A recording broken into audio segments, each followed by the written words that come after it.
The wine glass trembled in my hand as the laughter echoed around the restaurant table. 7 pairs of eyes stared at me with a mixture of pity and amusement. But it was not the strangers I cared about. It was her. My childhood best friend, Zara Blackwood, wiping tears from her eyes as she recovered from what she clearly thought was the joke of the century. "Oh my God, you are serious?" she gasped between fits of laughter. "You actually think you can become a fitness influencer at 37? That is absolutely hilarious." The words hit me like a physical blow. I felt my cheeks burn with humiliation as the entire table erupted in renewed giggles. These were supposed to be my friends. People who had known me since childhood. People who should have supported my dreams, no matter how unconventional they seemed. But there I sat, feeling smaller and more invisible than ever before. Let me back up. My name is, well, let me call myself Phoenix. Because that is exactly what I became. But on that devastating night 6 months ago, I was nothing more than a 37-year-old marketing executive drowning in a life that felt completely wrong for me. Zara and I had been inseparable once upon a time. We were the girls who stayed up all night talking about our dreams, who pinky promised we would conquer the world together. But life has a way of pulling people in different directions. She married her college sweetheart at 22, had 3 beautiful children by 28, and settled into suburban bliss with her white picket fence and perfect Instagram family photos. I took a different path. I stayed in the city, climbed the corporate ladder, and spent 15 years building a marketing career that looked impressive on paper, but felt soul-crushing in reality. Every morning, I would drag myself to an office where I created campaigns for products I did not believe in, working for bosses who saw me as nothing more than a cog in their machine. But deep down, burning like an ember that refused to die, was my real dream. I wanted to become a fitness trainer. Not just any trainer, though. I wanted to help women like me. Women who had been told their best years were behind them. Women who felt invisible in a world obsessed with youth. Women who had given up on themselves because society convinced them they were past their prime. The idea had been growing stronger every day. I found myself spending my lunch breaks watching fitness videos, studying different training methods, and imagining what it would feel like to help someone discover their strength. I had always been athletic, even through my corporate years. I never missed a gym session, no matter how exhausting my workday had been. Fitness was my sanctuary, my stress relief, my one source of genuine joy. So when Zara invited me to her birthday dinner at that upscale restaurant downtown, I thought it would be the perfect opportunity to share my plans with my oldest friend. I imagined her eyes lighting up with excitement. I pictured her encouraging me to take the leap, maybe even offering to help spread the word about my new venture. I could not have been more wrong. "Come on, sweetie," Zara continued, her voice dripping with condescension. "You are almost 40. This is the time to start thinking about settling down, not chasing some Instagram fantasy. Leave the crop tops and gym selfies to the 20-somethings where they belong." Her husband, Derek, nodded in agreement. Zara is right. The fitness industry is incredibly saturated, especially with all these young influencers. You would be competing with girls who are half your age. And let us be honest, added Zara's sister Meredith. People want to see perfect bodies doing these workouts. Not well. She gestured vaguely in my direction, her meaning crystal clear. The other dinner guests murmured their agreement. I felt like I was suffocating. These people were supposed to care about me, yet they were systematically destroying every ounce of confidence I had managed to build up over the past few months. "But I have experience," I protested weakly. "I have been working out consistently for 20 years. I understand the struggles that women my age face. I could offer something different, something real." Zara reached across the table and patted my hand like I was a confused child. "Oh honey, you are having a midlife crisis. It happens to everyone. Why do not you just buy a nice sports car instead? Much less embarrassing." The table erupted in laughter again. I excused myself to the bathroom, where I locked myself in a stall and cried until my mascara ran down my cheeks in black rivers. When I finally emerged, I could hear them talking about me in hushed, pitying tones. "She is just going through a rough patch," Zara was saying. "All this fitness nonsense will pass. She will come to her senses eventually." I wanted to disappear. I wanted to crawl into a hole and never come out. Instead, I returned to the table, forced a smile, and endured the rest of the evening in agonizing silence.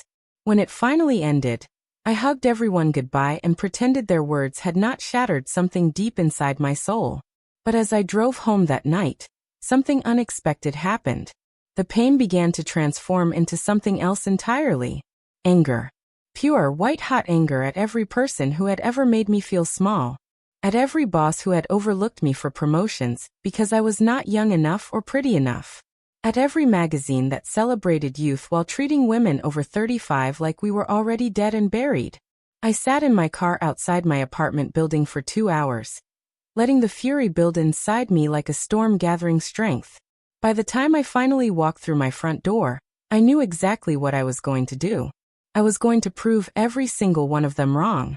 That night, I did not sleep. Instead, I sat at my kitchen table with my laptop and wrote a business plan. Not a rough outline or a casual brainstorm, but a detailed, comprehensive strategy for building a fitness empire.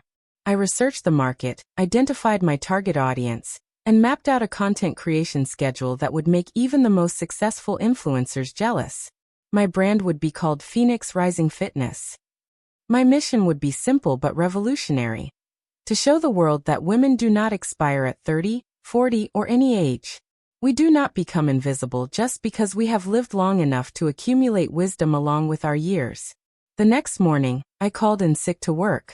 I spent the entire day transforming my tiny studio apartment into a makeshift filming studio. I pushed my furniture against the walls, creating a small workout space in front of my living room window where the natural light was perfect. I set up my phone camera on a stack of books because I could not afford a proper tripod yet. Then I recorded my first workout video. It was terrifying. I had never been on camera before, unless you counted awkward corporate presentations that nobody wanted to watch anyway. My hands shook as I pressed record. My voice cracked during my introduction. I stumbled over words and had to start over 3 times. But something magical happened once I began moving. All my nervousness evaporated as I fell into the rhythm of a 15-minute full-body workout designed specifically for busy women who felt like they had no time or energy for themselves. I talked directly to the camera as if I was coaching a friend through each movement, sharing modifications for different fitness levels, and encouraging viewers to listen to their bodies above all else. When I finished recording, I watched the footage back and felt a spark of something I had not experienced in years: pride.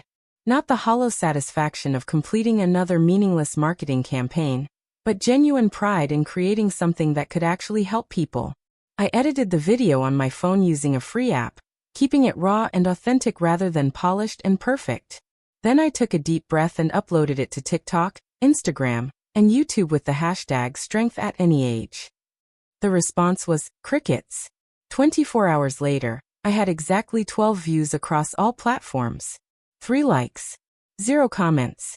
I felt like the world's biggest fool. Maybe Zara had been right after all. Maybe I was just a delusional woman having a midlife crisis. But I refused to give up after one day. I created another video. Then another. And another. For 2 weeks, my audience remained stubbornly small. I would get excited about reaching 30 views, then devastated when the next video got only 8. I started questioning everything about my approach. Was my form wrong? Was my personality too boring? Was I really too old for this dream? Then something shifted. My 15th video was called Leg Day for Exhausted Moms. I had filmed it after a particularly brutal day at my marketing job, when I came home feeling completely drained but forced myself to work out anyway because I knew it would help my mental state. In the video, I talked honestly about how hard it was to find motivation when you felt like you had nothing left to give. I demonstrated exercises that could be done even when your energy was at 0, focusing on gentle movements that would gradually build strength without overwhelming an already tired body. I uploaded it at 11 p.m. on a Tuesday night, and went to bed thinking it would disappear into the void like all the others. I woke up to my phone buzzing frantically. The video had been shared by a popular mom blogger with 500,000 followers. Suddenly, my notifications were exploding. Comments poured in from women thanking me for understanding their struggles. They shared their own stories of exhaustion, of feeling like they had lost themselves in the chaos of adult responsibilities. "Finally, someone who gets it," wrote one commenter. "I am so tired of 20-year-old influencers telling me to wake up at 5 a.m. for a 2-hour workout. This is exactly what I needed." Another wrote, "I cried watching this because you made me feel seen for the first time in years. Thank you for reminding me that I matter too." Within 24 hours, the video had over 50,000 views. My follower count jumped from 200 to 5,000 overnight. I was in complete shock. But this was only the beginning. The algorithm had noticed me, and it was hungry for more content. Each new video I posted reached more people than the last.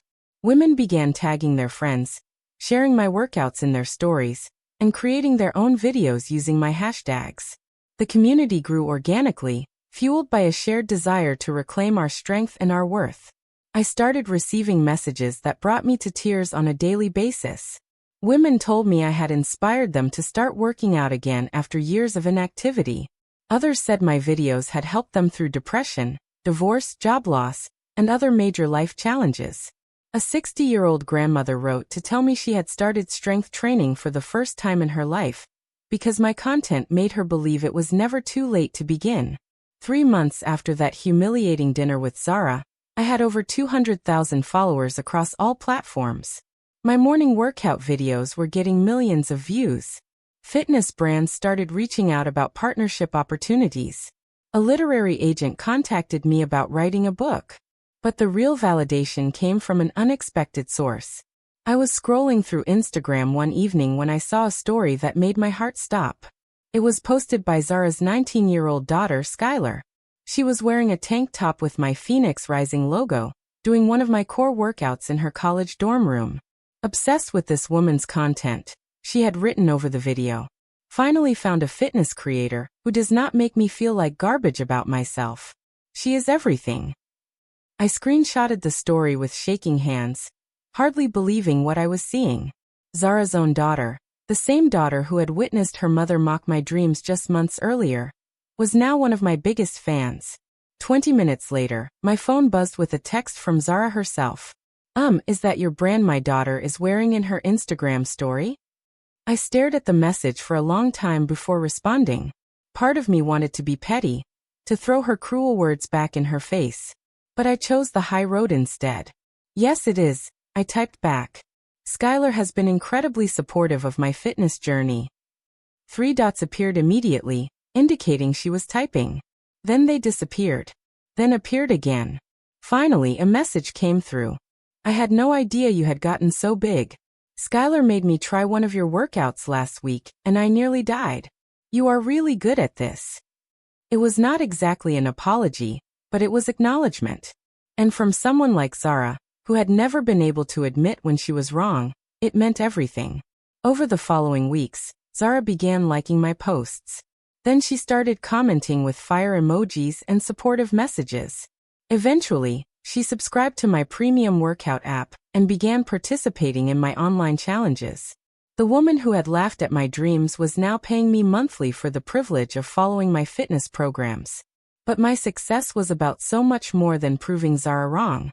Every day brought new stories from women whose lives had been transformed by discovering their own strength.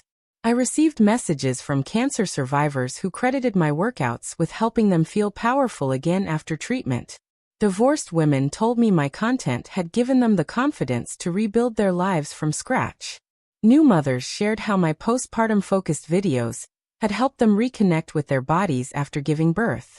6 months after that devastating dinner, I appeared on the cover of Women's Fitness magazine. The headline read, "The 37-year-old who is revolutionizing fitness for women over 30." Inside was a 6-page spread featuring my story, my workout philosophy, and stunning photos of me demonstrating exercises in locations around the city. I bought 50 copies of the magazine and had them delivered to everyone who had been at Zara's birthday dinner.